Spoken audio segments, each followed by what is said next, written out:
Hello everyone, welcome to our channel Priyanka homemaker. आज मैं आपको बताने वाली हूँ कि हम कहाँ जा रहे हैं। यह है छोटा सा मिनी ब्लॉग जहाँ पे हम बताएंगे आपको कि हम जा रहे हैं राउरकेला। जी हाँ, समर वेकेशन शुरू हो चुका है और सारे बच्चे हैं खुश, एकदम मस्त। हम कर रहे हैं यहाँ पर इंतज़ार हमारे कैब आने का, और जैसे ही कैब आती है हम बैठ जाते हैं और निकल पड़ते हैं न्यू दिल्ली रेलवे स्टेशन की ओर। ज़्यादा दूर नहीं है, लेकिन ट्रैफिक की वजह से दूर लगता है। और हम पहुंच जाते हैं अब स्टेशन, जहां पर अब हम कुली जी से कहते हैं कि हमारा सामान लगवा दे, और फटाफट हम चढ़ जाते हैं। लेकिन हाँ, इस बार इसके पापा नहीं जा रहे हैं क्योंकि इनके पापा को नहीं मिली है छुट्टी, पर जब छुट्टी मिलेगी तो ये हमें पिकअप करने के लिए आने वाले हैं। तो इन्हें देख कर ही लग रहा है कि हमें बहुत ज़्यादा ही मिस करने वाले हैं, सबसे ज़्यादा बच्चों को। अब पिया ने मुझसे कहा कि चलो मम्मा, हम सबको मिलकर दिखाते हैं ट्रेन कैसा दिखता है। हालांकि सबको पता है कि ट्रेन कैसा दिखता है, बट उसकी इच्छा थी कि मैं आपको दिखाऊं। तो ये है उसका तरीका आपको ट्रेन दिखाने का। और इसी के साथ हमारा सफ़र शुरू होता है राउरकेला के लिए। हमने सबको कॉल करके बता दिया कि हम निकल पड़े हैं हमारे सफ़र पे।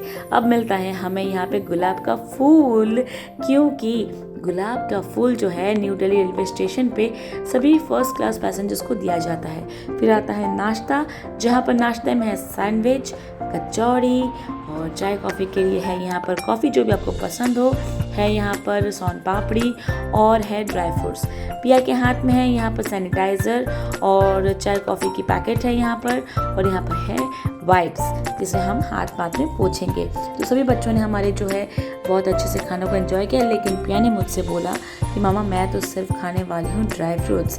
तो उसने वही खाया, और मैंने उसको कोशिश भी किया कि वो सैंडविच को ट्राई करे, बट उसने कहा कि नहीं, मुझे नहीं खाना है। पर मैंने खाया, मुझे टेस्टी लगी। फिर उसके बाद मैंने खाया कचौड़ी। कचौड़ी गर्मा गर्म थी और टेस्टी भी थी, मज़ेदार था। फिर मैंने पिया कॉफ़ी, क्योंकि चाय से ज़्यादा कॉफ़ी अच्छी होती है ट्रेन में। अच्छा था और टेस्टी भी था सब कुछ। इसी के साथ हमारा सफ़र चलता रहता है। सफ़र चलते चलते बहुत सारे स्टेशन जाते रहते हैं। ट्रेन में बैठे बैठे और कोई काम नहीं है, हम सिर्फ ऐसे ही बाहर का नज़ारा देखते हैं, क्योंकि हम बैठे बैठे कुछ कर नहीं सकते। अगले दिन सुबह इंतज़ार होता है कि कब हम राउरकेला पहुँचे, क्योंकि राउरकेला में हमें लेने आने वाला है पुगलू, यानी कि अथर्व। उसने मुझसे कहा कि मैं आपको पिकअप करने आने वाला हूँ, और वो आ गया मुझे वहाँ पर पिकअप करने के लिए, स्पेशली पिया और पीहू को। जैसे ही वो तीनों मिल जाते हैं, उनकी मस्ती शुरू हो जाती है।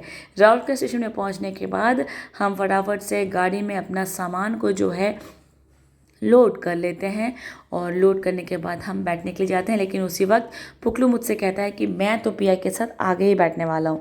मैंने कहा लो भैया, बैठ जाओ। अब दोनों भाई बहन बैठ के खूब सारे गप्पे शप्पे लगाते रहो, क्योंकि तुम दोनों अब जब मिले हो, कुछ ना कुछ तूफ़ानी तो होने ही वाला है। और ये तूफ़ानी यहीं गाड़ी से शुरू हो चुकी थी। बहुत सारी बातें थी इन दोनों के बीच में करने के लिए, जो कि हम यही देखते देखते पहुँचने वाले थे अपने घर। और क्योंकि मेरी मम्मी इंतज़ार कर रही थी बहुत टाइम से, तो इसलिए हम भी चाहते थे कि जल्दी जल्दी हम पहुंच जाएं। तो अगर आपको हमारा ये छोटा सा मिनी ब्लॉग, प्यारा सा मिनी ब्लॉग पसंद आया, तो प्लीज़ हमारे इस चैनल को लाइक कीजिए, शेयर कीजिए, सब्सक्राइब कीजिए, एंड प्लीज़ ढेर सारा प्यार देते रहिए। ज़्यादा कुछ बनाना तो मुझे आता नहीं, लेकिन जितना आता है उतने के लिए आप मुझे देखिए प्लीज़। Thank you.